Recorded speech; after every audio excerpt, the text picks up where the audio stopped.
Good morning to you all. This is Sunday morning.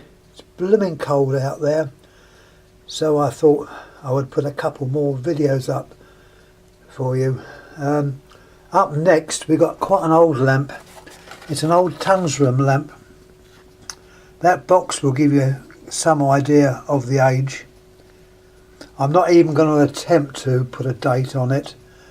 My friend will probably know the date of this, but I certainly don't. It's old. The rest of the book more or less the same. On the top of the box, obviously you've got your rating, 230 volt, 15 watt. Also underneath there's a number, I don't know what that means. 115, whether they mean lumens, I don't know. B22 is the actual base, which in my language is a bayonet cap, but the rest of the world is a B22. Anyhow, I'm quite cheerful today. As I say, yesterday was a very good day, particularly because I'm getting in a different car. This car I'll be able to sit in it comfortably, so I can't wait for it to arrive. Anyhow, finish with me talking about cars. There's the lamp itself. It's a pearl or frosted. I can't see the lead-in wires. It's bunged up with the cement that they use to hold the cap on. I think it's called Canada Balsam. No one's come back about this, but I'm pretty sure that's what it's called. I was told this when I was many years ago. Anyhow, there's the lamp. Let's show you the etch. Now this is obviously a continental lamp, and the etch on this is not very good. I was told by my friend that the German lamps, I know this isn't German, had much better quality etches than the English lamps, which I tend to agree in part. You know, whenever you give these lamps a polish, don't polish where the etch is, because you'll rub it straight off. This is why I can get away with antique dust. So there's the etch itself. It's got on there. Yeah, it's got that. Yeah, that must be lumens. It's mentioned on the underneath. I don't know if you can see it. Hold it still so the camera finally focuses nicely on it. You've also got the rating on that on the top, and watt is written in full, W-A-T-T, and volt is written in full. I've never seen that before. Now there's that little number again. I'll show you on the box. See how I make it clearer. There's that number under there. 115. I'm pretty sure it means lumen. Alec, can you help me out on that one?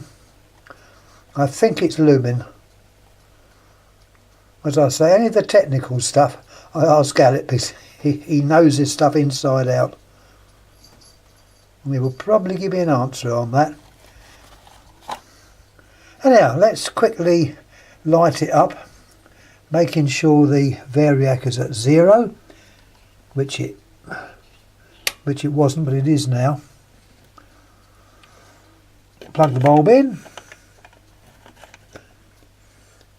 We'll give it a little whirl. You'll notice I haven't got a watch on anymore. My watch packed up yesterday, and it's one of these blinking world time things, and I can't work it out. So I put it to one side, looked up eBay, and picking up a cheap watch that will do. I don't get on with these ones which you have to fiddle about pressing buttons. I never understand them. Anyhow, let's have a look. We're 0. Let's bring it up. You see it gently lighting up. As this is mains voltage, I have no worries about blowing it, but I'm not going to put it on full voltage. This one you can actually see, I don't know when it will show up, You can see the filament there through the frost. Sometimes you can do this. I don't know why some do it and some don't. Go a bit brighter and it's obviously gone. But that, just at that point there, you can see the filament, and it's what we call a rough surface filament. So named because it's a filament that's stretched out.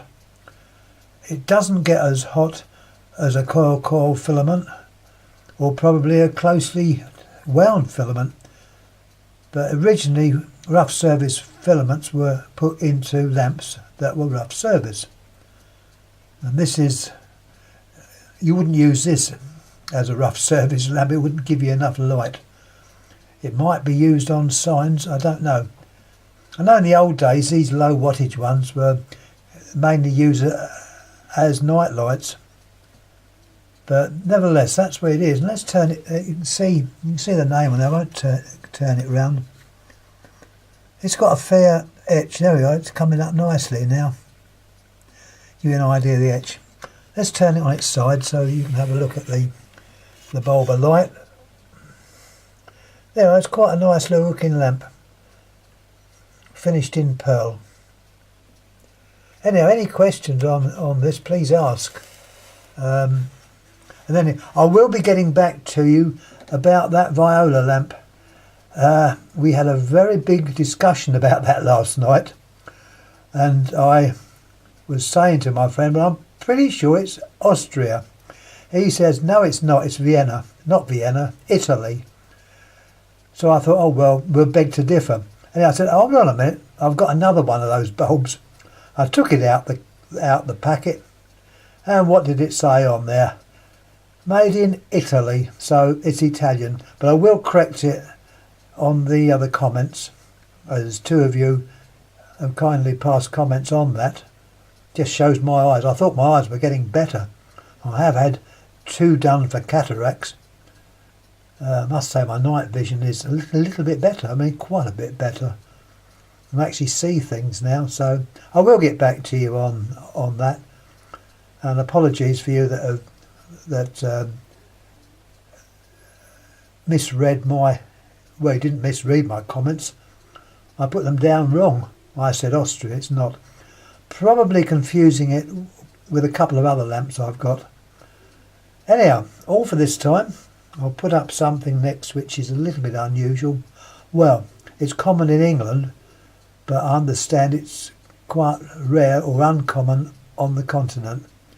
Anyhow, I'll catch you very shortly. Any questions you want to ask, please ask, and I'll try and get back to you. Once again, any technical stuff that's really technical, I think Alex will probably get back to you because, we can't know everything. And my knowledge is mainly on the older lamps. It doesn't go too much into history of factories and the like. So thanks again. Thank you. I'll catch you later. Thanks a lot.